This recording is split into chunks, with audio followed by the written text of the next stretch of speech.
ఒకప్పుడు సంప్రదాయ పంటలు పండించే రైతులు ప్రస్తుతం పండ్ల తోటలపై దృష్టి సారించారు. వ్యవసాయంలో పెరిగిన పెట్టుబడులు, మార్కెట్లో సరైన గిట్టుబాటు ధర రాకపోవడం, ఇటు కనీసం పెట్టిన పెట్టుబడులు కూడా రావడం లేదు. దీంతో మార్కెట్ డిమాండ్ను దృష్టిలో ఉంచుకొని పండ్ల తోటల సాగును చేపడుతున్నారు నిజామాబాద్ జిల్లాకు చెందిన ఓ రైతు. అక్కడితో ఆగకుండా అదనపు ఆదాయం కోసం ఈ ఏడాది అంతర పంటలుగా బంతిపూల సాగు చేపట్టి అధిక లాభాలు పొందుతున్నారు.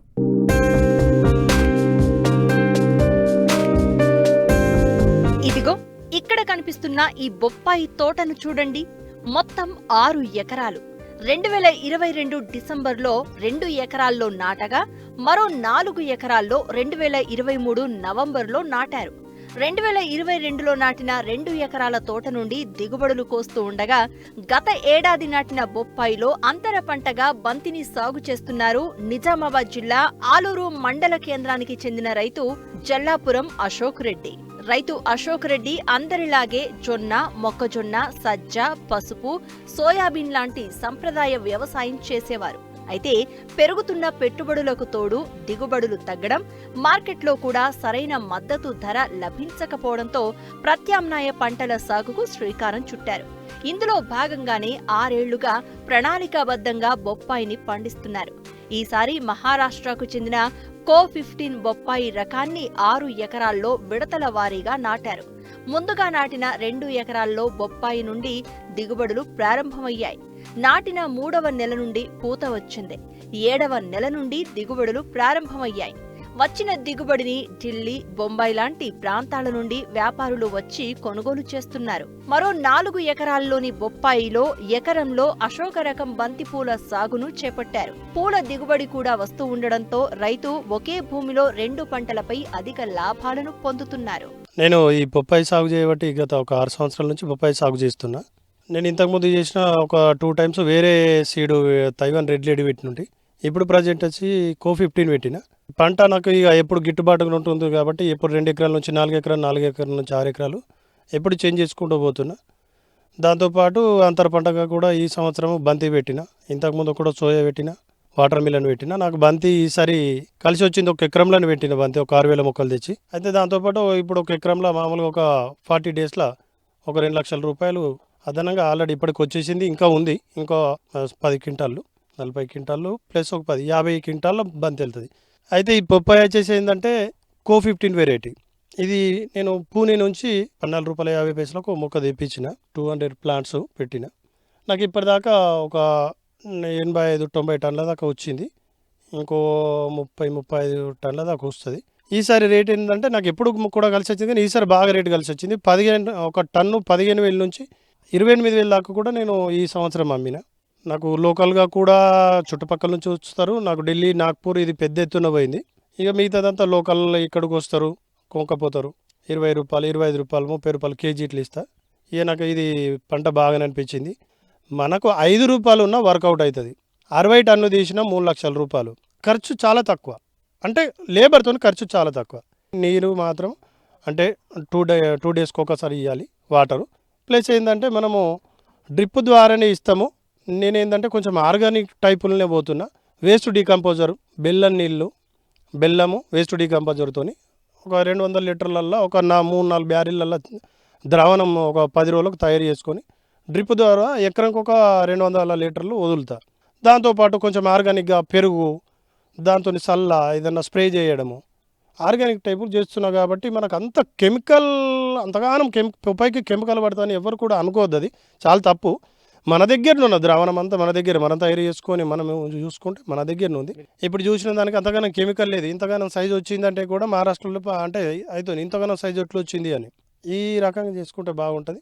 ఈ రైతు సాగు విధానానికి చుట్టుపక్కల గ్రామాల రైతులు ఆకర్షితులవుతున్నారు. తోట వద్దకు వచ్చి సాగు మెళకువలు, మార్కెటింగ్ గురించి తెలుసుకుంటున్నారు. భవిష్యత్తులో సంప్రదాయ పంటల స్థానంలో పండ్ల తోటలను సాగు చేస్తామని చెబుతున్నారు. 5-6 సంవత్సరాల నుంచి తన అందరిలాగా వరి, మొక్కజొన్న, పసుపు, సజ్జ ఇసుంటి పంటలు కాకుండా వాణిజ్య పంటలకు వెళ్ళి బొప్పాయి, బంతిపూలు, కర్బూజా, టమాటా, బీరకాయ ఇసుంటి ప్రత్యామ్నాయ పంటలు పండించి కొన్ని లక్షల ఆదాయం పొందుతున్నాడు. పాత పద్ధతులు కాకుండా కొత్త పద్ధతులలో, కొత్త విధానాలలో ఇది చేస్తూ డ్రిప్ ద్వారా అన్ని మందులు అందిస్తూ మంచి దిగుబడి సాధిస్తున్నాడు. మేము కూడా నెక్స్ట్ ఇయర్ నుంచి ఇలాంటి పంటలు వేసి మంచిగా లాభం ఆర్జించాలని అనుకుంటున్నాము.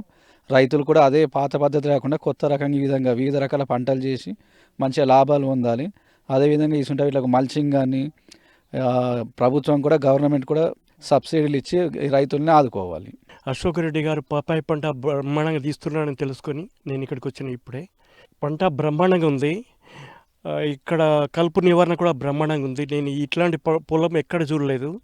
నేను మహారాష్ట్రలో కూడా డిఫరెంట్ ప్లేసెస్ చూశాను, రాయలసీమలో కూడా చూశాను, కానీ ఎక్కడ ఇట్లాంటి ఇంప్రెసివ్ కల్టివేషన్ ఎక్కడ చూడలేదు.